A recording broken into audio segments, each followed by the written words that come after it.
Toyota Camry tayo kabayan, 2012. So ang kuwan pala nito kabayan, pinalitan ng mga headlight to siya. Dalawang headlight. So mga headlight natin yan. So yung headlight okay lang naman. Kuwan lang, luma lang siya. Pwede mo ito ilinisan lang to siya kabayan. Tapos ipaping kikintab yan. Yan, walang problema sa bracket yan. Oh, ito mayroong problema pala to. Ito lang bracket. Tapos yung isa okay, walang problema lahat. Sa taas okay ha, sa baba lang problema. Pwede naman natin gawan yan eh.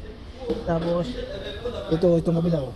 Okay. So, ang presyo pala nito kabayan ha, 2012 Toyota Camry. Yung headlight dalawa pinalitan kahit okay pa. So may-ari ito. Ang problema kasi sa Camry kabayan, yung ganito din. Pati itong mga retainers kabayan, pinalitan din ng bago. Kung ang problema sa retain, ito kabayan oh, sa ilaw to siya. So pwede natin ikabit to, guluhan lang natin. So mayroon na, walang problema.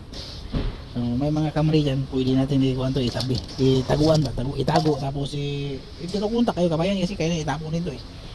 So ang presyo pala kabayan, hindi parehas so. Yung left and right, so dua, ito yung dua, mas barato ang buwan, mas barato ang kanan.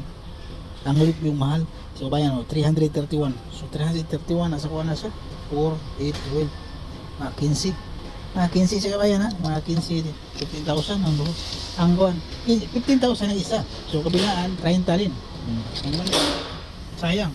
So, pero yan, itapon yan eh. Hindi pa bagay. Ito na. Pati TV kabayan, pag may mga Camry kayo. Kasi kadalasan sa Camry talaga yung bumper umaangat dito. Kaya kailangan ayusin natin sa kabayan kasi pinagawa to para maayos yan. Kaya katulad yan, tanggalin natin to, tapos iangat natin to, tulak natin. Mayroong tornilyo sa loob yan eh. Tapos iangat natin yan para didikit sa dito yan. Tingnan mo nakaawang. Pag ilagay mo yung bumper, automatic, nakaawang din. So tatanggalin mo na rin to, tapos may dalawang bolt dito sa fender eh. Dugtungan dito sa bracket, tulad dito. Tapos pagluag mo na yan, itulak mo lang to dito para ito, tulak mo to. Itong fender lang para didikit sa loob. Paglagay mo ng retainer, automatic didikit na to siya dito. Okay? So yun lang ang technique kabayan. So maraming salamat. Huwag kalimutang mag-subscribe at mag-follow kabayan. Toyota Camry 2012.